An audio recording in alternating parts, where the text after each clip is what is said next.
Hi, today I'm speaking with Donna Sanford, who's the president of Sanford Project Partners and was the founder and former publisher of Expo Magazine for 20 years. Thank you for joining us today, Donna. Sure, no problem. Well, so Donna, we were just chatting a little bit about marketers and the challenge that they're facing nowadays. In many ways, they've become content publishers themselves. So I would love to get your thoughts about, as a publisher of Expo Magazine, how you went about looking at the content. I mean, what are some things that you think would be applicable for marketers today?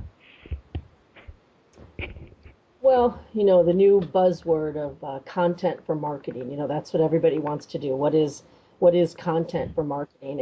And for me, it means offering real education. If you want to be seen as a thought leader or as a resource for education in your industry, you want people to come to you when they need help with something. If they think of you in that way, they're more likely to hire your services or buy your product. But what some people think of as content for marketing isn't really always about real education. You got to get away from being self-serving. You can't really talk about your company. You need to offer me real solid education. Well, so, I mean, that's a very good point about the education perspective. Are there some tips or things that marketers should keep in mind as they're looking at their content and sort of understanding, well, how do I know this is the right education focus that I should be providing versus the marketing speak that I think many marketers fall into? I would say my biggest advice is going to be to make sure that you're unbiased. You've got to think like a journalist. And honestly, if you can't get past writing marketing copy, which is fine, we all need marketing copy. But if you yourself cannot get past writing that way, consider outsourcing it to a freelance journalist, somebody who is used to writing in an unbiased manner. Whether you're looking at white papers, newsletters, ebooks, case studies, any of those things, you don't want to be writing about what we as a company can do for you. You just want to be writing about what you need to learn, what your customer needs to learn. Well, I think that's a very good point. I mean, I think this also addresses another issue where I think marketers are feeling pressure to constantly publish, but yet the result may be trying to get above the marketing noise. You have Twitter now, Facebook, multiple ways to try and reach your customer. From your perspective, what's the best way for marketers to approach that aspect in terms of rising above the marketing noise out there?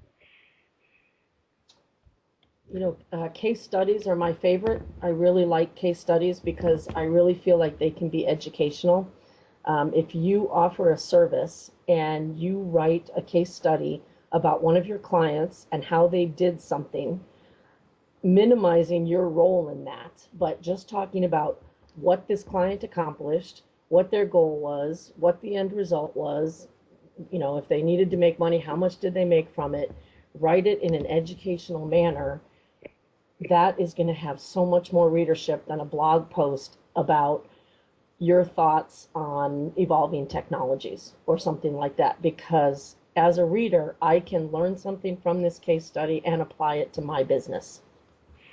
Well, and so in terms of a content strategy, are there any recommendations you have for marketers and how they can develop one that fits their needs? Um, you know, I just have a few simple rules. Be consistent. Don't put something on your website in January and then not post again to it till May. If you want people to count on you as a education source or a thought leader, you're going to have to be consistent. Whether it's once a week or once every other week, at least let them know that you have something regularly they can come back to. Again, make sure it's real education. It's got to be the key to it, and make sure it's unbiased and doesn't talk about you. If I'm a potential customer, I really don't want to know all that much about what you're doing. I want to know what's in it for me. Well, thank you, Don. Are there any additional thoughts you have on this topic or what you see happening for 2011 with regards to how marketers can better get a handle on their content? Well, I think one of the things where everybody's going to have to be looking at is as everyone creates more content for marketing, there is going to be so much more content out there. And that's one of the problems we already have. We have a problem with too much content out there. The problem is there's a lot of content that's not good. So say you start creating a lot of content that's good, that's great, but you still have a lot of content. So I think the key is going to be to organize it and store it and let people access it in the best, most organized fashion. Well, So I think that's going to be a key. you know what? That actually raised one more question. Sorry about that.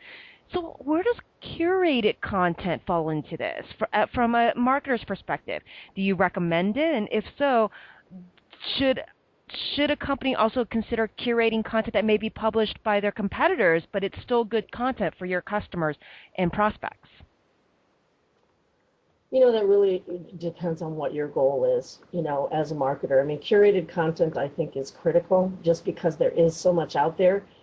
But do you really want to be spending time curating content when your time could perhaps better be spent in sales development or, developing more leads for your business pipeline?